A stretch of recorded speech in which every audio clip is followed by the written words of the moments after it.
Mitä Ukrainassa asuville lapsille kuuluu, kun sota on kulunut jo 3 vuotta?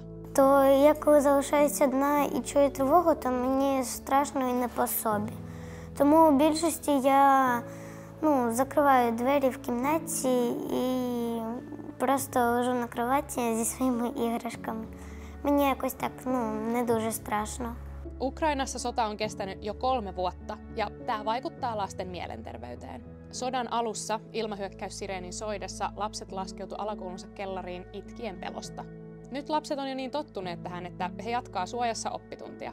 Vaikka lapset on tottuneet elämään ahdistusta tuntien, niin moni on yhä huolissaan perheestä ja kodista. 3 kertaa enemmän lapsia onkin hakenut apua mielenterveyden pulmiin. Lapset on kuitenkin toiveikkaita.